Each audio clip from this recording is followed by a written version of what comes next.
Hello everyone. So साथीहरू, तपाईहरूले यो डाँडा काँडा हेर्नु न कस्तो राम्रो होला। अहिले चाहिँ हामीहरू मेला जाँदैछौँ अनि यो वे जाने कि भन्ने हाम्रो कुरा भएको थियो, बट केटाकेटीहरू पनि छ अनि भिड बाटो नलगौँ भनेर हामी चाहिँ यताकै बाटो जाने हुन्छौँ। अनि यहाँको मलाई यो डाँडा काँडाहरू साह्रै राम्रो लाग्यो, द्याट इज वाइ म यहाँ आएर मैले भिडियो रेकर्ड गरेँ। सो पहाडतिरको चाहिँ यही राम्रो हुन्छ क्या, डाँडा काँडा। वाउ, मलाई जस्ट मजा हुन्छ नि। आई लभ हिल्स लभर हो क्या म चाहिँ, मलाई चाहिँ पहाड मनपर्छ। त्यही हो। अब एकैचोटि मेला कस्तो हुँदो रहेछ लेट्स देख्न सक्नुहुन्छ मेलाको क्राउड। अनि त्यसपछि अब हामीहरू जाँदैछौँ, धेरै पछिमा मेला हुँदै जाँदैछु।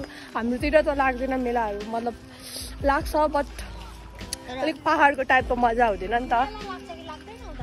पुसे मेला भन्ने एउटा लाग्छ अनि मचिन्द्रे मेला भन्ने लाग्छ, त्यति नै हो। तर अहिलेसम्म म मचिन्द्रे मेला एकचोटि पनि गएको छैन गाइस। देख्न सक्नुहुन्छ वाउ कस्तो राम्रो देखेको है टाढादेखि। ओ माई गड, यहाँनिर बाजेहरू पालाम गाउँदै हुनुहुन्छ। वाउ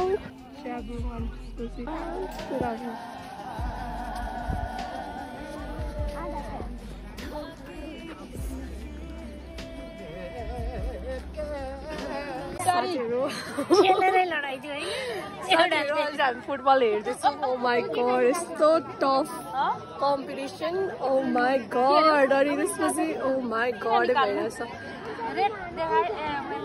यल्लो दिइरहेछ दुईजनालाई नै। अहिले भर्खरै यल्लो कार्ड भयो। म आउने बित्तिकै एकजनाले चाहिँ गोल हाली पनि हाल्यो। अब लेट्स कसले जित्नुहुन्छ, कसको हो थाहै छैन म्याच पनि। यस्तो राम्रो हुन्छ यतातिर पहाडतिर।